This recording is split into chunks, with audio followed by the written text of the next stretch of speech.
دونوں بھائی اتنا چاہتے تھے ایک دوسرے کو، اتنی محبت تھی کہ ایک دوسرے کو بغیر یہ رہ نہیں پاتے. کہتے جس وقت سید رضی کا انتقال ہوا ہے، کہتے سید مرتضیٰ نے ان کے جنازے میں شرکت نہیں، ان کے جنازے میں نہیں گئے. کہتے امام کے حرم میں جا کر بیٹھ گئے اور بیٹھ کر مولا کے پاس وہاں کیا شروع کر دیا.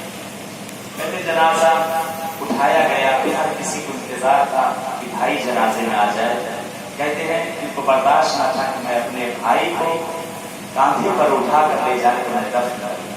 کہتے بیٹھے کریا کر رہے تھے، اتنی دیر میں ذریع سے آواز آئی، اے میرے بیٹے، آج میری اولاد کا انتقال ہوا ہے، جاؤ ہم تمہارے غم میں شریک ہیں، جاؤ جا کر تم اسے دفناؤ اور اس کی نماز جنازہ پڑھو.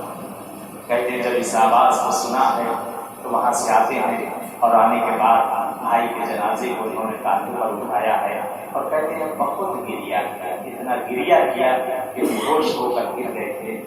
کہتے ہیں اسی طرح بھائی کو اپنے دفنا دیا اور اس کے بعد چند سال یہ زندہ رہے. اس کے بعد آپ کا بھی انتقال ہو گیا. کہتا ہے ایک مرتبہ شیخ مفید اور سید مرتضیٰ استاد اور شاگرد دونوں مسجد سہلا جا رہے تھے. شاید یہی آج کی رات کی یہی منگل تھی کہ دونوں پیدل چلے جا رہے تھے نجف سے. راستے میں کہتے شیخ مفید وہ ہے کہ جن کو لکھنے کا، تعریف کا اور پڑھنے کا بہت زیادہ شوق تھا، کبھی کتاب آپ سے جدا نہیں ہوتی. یعنی ایک سیکنڈ، ایک منٹ بھی اگر آپ کو مل جائے تو کھول کر آپ کتاب پڑھنا شروع کر دیتے تھے. شاید کوئی نئی چیز، کوئی نئی مسئلہ، کوئی نئی چیز مجھے مل جائے. ہمیشہ کتاب پڑھا کرتے، کتابیں کیا ہو رہا. دونوں شاگرد اور استاد جا رہے تھے، علمی بحث آپس میں ہوتی چلی جا رہی. ہوتے ہوتے کہتے ایک جگہ پہ سید مرتضیٰ کو بہرحال قضائے حاجت میں پیشاب وغیرہ لگا. استاد سے کہا یہ میری ابا آپ لے لیجیے اپنے پاس، میں ابھی آتا ہوں چند منٹ. استاد ان میں بیٹھ گئے، کتاب کھول کر انہوں نے پڑھنا شروع کر دیا. کتاب پڑھ ہی رہے تھے، ابھی کچھ دیر گزری تھی، اتنی دیر میں کتا آیا اور اس نے پیر اٹھا کر ان کی ابا کو پیشاب کرائی جاتا ہے. ہاں کرتے تب تک وہ اپنا کام کر چکا. اٹھتے ہیں ان کی ابا پر پیشاب کرا. ان کی ابا یہ گرمی کا سیزن تھا. کہنے میں ان کو آنے میں دیر ہوئی، جب تک یہ واپس آتے ہیں تب تک ابا عمر بالکل سوکھ چکی تھی. کہہ رہے یہ ابا رکھی ہوئی جیسی وہاں پہنچے تو انہوں نے اپنی ابا اٹھائی اور اٹھا کے یہاں پہ پہن کرے. اور کہتے ہاں یہ کیا کر رہے ہیں، نجیس اس کے اوپر کتے نے پیشاب کیا. نجیس ہوگی آپ کے لیے، نجیس ہوگی میرے لیے تھوڑی نجیس. آپ نے دیکھا ہے، میں نے نہیں دیکھا. آپ نے دیکھا ہے، آپ کے لیے نجیس ہے، میں نے نہیں دیکھا، میرے لیے پاک ہے. کہتے ہر وہ شخص جس کا علم نہ ہو نجاست کا، وہ ہر وہ شخص پاک ہوتی ہے. آپ نے دیکھا آپ کے لیے نجیس ہے، میرے لیے جو ہے پاک ہے. میں تمہارا استاد، میں کہہ رہا ہوں میں نے اپنی آنکھوں سے دیکھا کتے نے آ کر پیشاب کیا. کہا گواہ چاہیے، اسلام میں 2 گواہ چاہیے.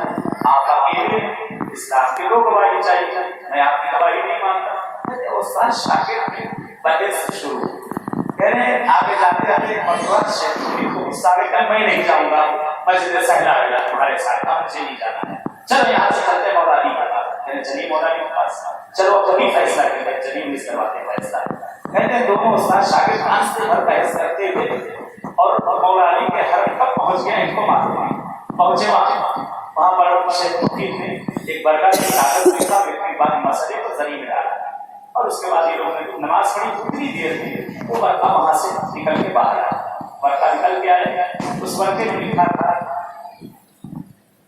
الشیخ معتمدی والولد حقی. کہتے ہیں شیخ آپ میرے نزدیک معتمد سے کہتے ہیں جس کے سارے اعتماد کرتے نہیں آ جائے.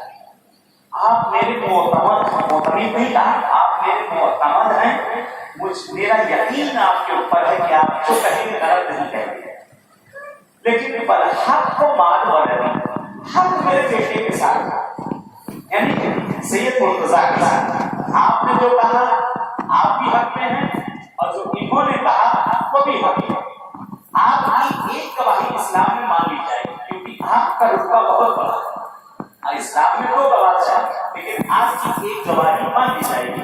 یہاں پہ میں مان لے رہا ہوں آپ کی گواہی مان لی جائے گی.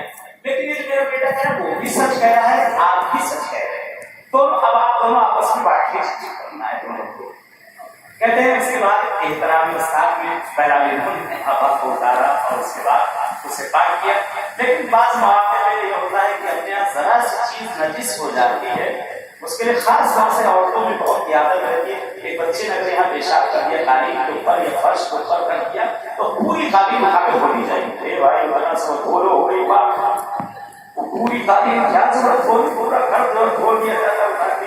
اتنی جگہ گھر میں امام رضا کی اکثر ہوتا ہے بچے پیشاب کر دیتے ہیں، اکثر ہوتا ہے بچے چھوٹے بچے کیا کر سکتا ہے آدمی ادھر تھوڑا سا وہ وہاں پہ آتے ہیں اور آ کر انہوں نے بیٹ لگایا اور لگاتے ہیں اس میں لیا اور سمیٹا وہ اس بچوں کو اس تک اٹھا دیتا ہے. ایک آدمی ایسے ہی ہم لوگ بیٹھے تھے، کسی نے پیشاب کر دیا اور وہ بیٹ لگا کر دھو رہے. انہوں نے مسالہ کہتے ہیں اس پانی کو جو دھلنے کے بعد اس میں لگا جاتا ہے، جب ڈائریکٹ پانی لگے گا وہ پانی پاک ہوگا، یعنی وہ پیشاب سے مکس ہو کے پانی پاک ہوگا، پیشاب بھی پاک ہوگا پانی پاک. وہ میں نے اٹھا کے جو ہے کاسی میں بھر دیا. اتنی دیر میں کوئی گھر سے گزری خادم اس طرح کی دیکھو نجس گندا پر اس نے کیا کیا وہی پانی نکال چہرے پر لگا دیا، چہرے پر لگا اتنا یہ نجس ہے. یہ پاک ہو گیا، اس میں پانی جو لگایا گیا یہ پانی تبدیل ہو گیا، یہ پانی پاک ہو چکا ہے. یہ شک ہو رہا ہے، یہ شک کی بیماری ہو رہی ہے. ذرا ذرا سے ایک واقعہ بیان کریں اور مولا